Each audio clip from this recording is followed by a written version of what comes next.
You ever look at old photos and think, wow, they look old? Yeah, it's funny, isn't it? Like I was looking at my grandparents' wedding photo the other day, and Oh, yeah. they just look ancient, like really old. And it got me thinking, Uh-huh. did people really age faster back then? It's a thing, you know? It's called Yeah. retrospective aging. Yeah. Like this idea that everyone in the past Yeah. was just like fast forward to wrinkles and gray hair. Yeah, like maybe our grandparents were actually like ancient at 30. Right. Ugh. Well, before we hop in the time machine, Yeah. let's look at what the science actually says. Okay. Because research suggests that we are biologically aging slower Really? than folks from decades past. Mm. Yeah, there were studies at Yale and USC, Okay. and they compared like key health markers across different generations, and they found some pretty striking results. So are we talking like Benjamin Button levels of youthfulness here? Not quite reversing time, but pretty close. They found that between like the 1990s and the 2000s, Mm-hmm. people were biologically younger by an average of like 3 to 4 years Wow. compared to folks of the same age in previous decades. That's wild. So like imagine your 60th birthday is basically like your 56th. That's a serious time warp. What's causing this like shift towards slower aging? Right. Is it all the kale smoothies and yoga retreats? Well, those might help, but I think the real drivers are much broader societal changes. Okay. You know, like think about it. Nutrition has improved dramatically. Yeah. Healthcare is leaps and bounds ahead of where it was. Yeah. Fewer people smoke. Right. We understand the dangers of sun exposure better. Mm-hmm. Even things like better dental hygiene Oh, wow. contribute to looking younger. That's interesting. You know, it all adds up. Yeah, it makes sense when you think about how much has changed, like even in our lifetime. Exactly. Like I remember my parents constantly nagging me about sunscreen as a kid. Exactly. And it's a reminder that even things we might consider superficial, like sunscreen or orthodontics, Right. can have a real impact on how we age, Yeah. both biologically and how we appear to others. So biology plays a part, but you mentioned something about perception earlier. Yeah. Is retrospective aging all in our heads then? It's definitely a combination of factors. Mm. I think our own position on the timeline really influences how we view age. Remember when you were a freshman in high school? Oh, yeah. How impossibly old the seniors seem? Oh, absolutely. They were practically adults in my eyes. Right. But a few years later, those same seniors probably didn't seem nearly as old. That's true. Right. It's like our perception of what old is Yeah. changes as we move through different life stages. It's like a weird optical illusion of time. Yeah. And then there's like the whole thing about fashion and how that plays into it too. Right. I remember that whole internet debate about George Wendt, Norm from Cheers. Oh, yeah. People were sharing photos of him in his 30s saying he looked way older than that. Yeah. And as it turns out, some of those photos were actually from when he was in his late 30s or even his early 40s. Oh, really? But the hairstyles and the clothes Yeah. from that era just added years to his appearance. Yeah. And somebody even tried de-aging his photo What? by giving him like a modern haircut Oh, wow. and outfit. And he just looked like a typical 34-year-old today, not necessarily younger. So it's not just that people aged faster back then. Right. It's that our idea of what old looks like is constantly evolving. Precisely. Right. Like what might have been considered a youthful look in the 70s could seem ancient to us now. Exactly. It's like fashion is this ever-flowing river of trends, right? Right. People kind of hop on at different points and they ride that style wave for a while. But as time marches on, those trends become associated with older generations, even if they were once cutting edge. Yeah, it's like that gym teacher Right, yeah. who accidentally wore the same outfit for his yearbook photo 2 years in a row. And then he kept doing it as a joke, and he ended up wearing the same thing for 40 years straight. Right. It started as this quirky coincidence, Sure. but it became like a time capsule Yeah. of a particular style. Of a particular style. Yeah. And it's not just the clothes, is it? It's that whole package. Yeah. Like the way people carry themselves, the slang they use, Yeah. you know, their hairstyles. Totally. Like we were saying with George Wendt. Right. It all feeds into that perception of age. Yeah. So someone from like the 1950s might seem old at 30, Right. not because they're physically aging faster, Right. but because they're not doing the twist or rocking bell bottoms. Exactly. Their style would just be a snapshot of a different era. Right. But here's a thought-provoking twist, though. Okay. If fashion trends are this constantly evolving stream, Yeah. could someone today be unknowingly rocking a look Oh. That'll be all the rage in, say, 50 years. That's a really good point. Are we talking time traveler territory here? Like that photo of the so-called time-traveling hipster from 1941? Ah, yes.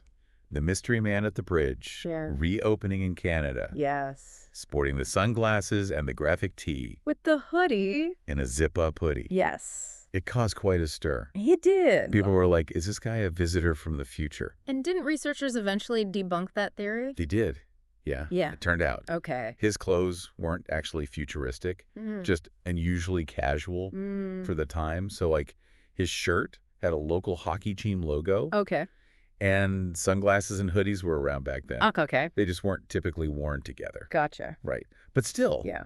the photo sparked this really fascinating idea Yeah. that somebody walking around today could be rocking a look Uh-huh. that'll seem totally normal in the future, Right. but it just looks off to us now.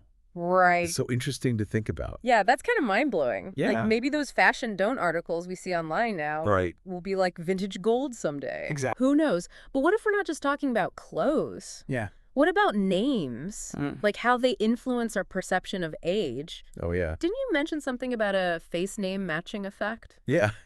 It all starts with this really intriguing connection between sounds and shapes. Okay. Have you ever heard of the Bubakiki effect? I've heard the term, but always thought it sounded a little, Yeah.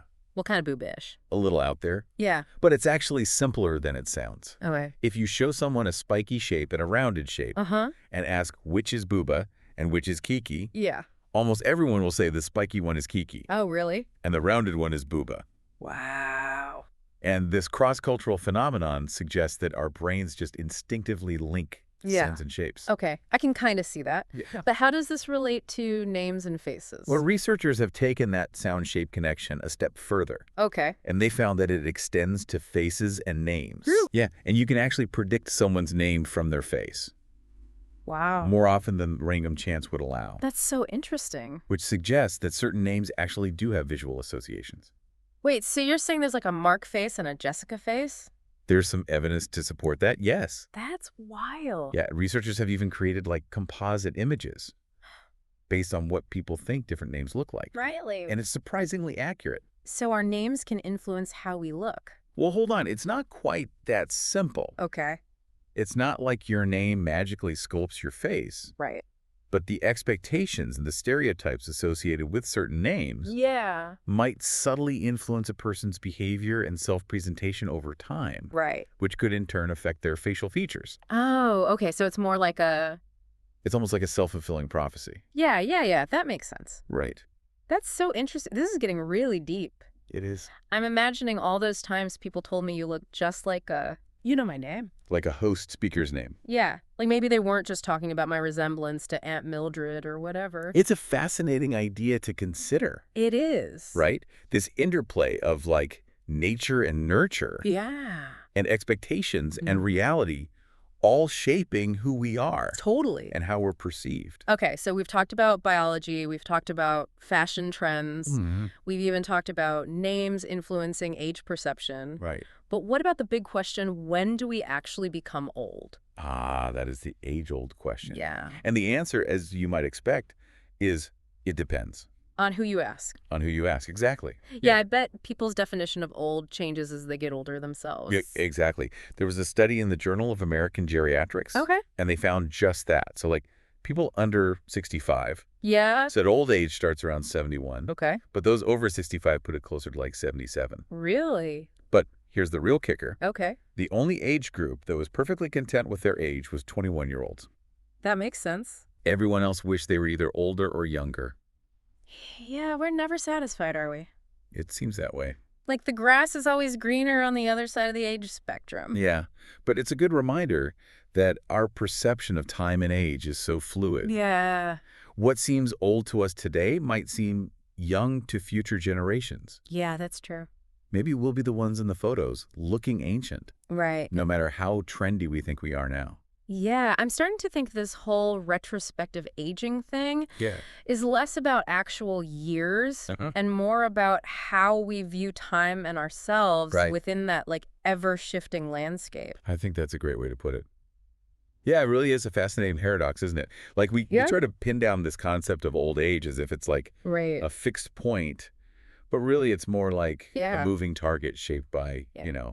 our experiences in the Yeah. ever-changing world around us. Yeah, this whole deep dive has definitely thrown my perception of age for a loop. Mm. Makes you wonder what else we might be misinterpreting Totally. based on our limited perspective. Right. It's like we're looking at the past through a distorted lens, Yeah. and maybe the future's looking back at us Mm. in the same way. Yeah. But here's the really intriguing part. Okay. This idea extends beyond, like, our conscious thoughts. Yeah. It even seeps into our subconscious. Okay. Did you know that older people are more likely to report What? dreaming in black and white? Wait, really? Yeah. That's so interesting. Isn't it? Why is that? Like, do their brains, like, revert back to an old school color palette or something? Not quite. Researchers believe that it's actually linked to their childhood exposure to black and white television. Oh, wow. So it seems that those early visual experiences yeah. left a lasting imprint, influencing their dream imagery even decades later. Wow, that's amazing. So our cultural experiences Yeah. can literally shape the content of our dreams. It seems that way. It's really wild, and it raises some fascinating questions Yeah. about the nature of dreams themselves. Like, Yeah. are they truly in color or black and white, Yeah. or something else entirely?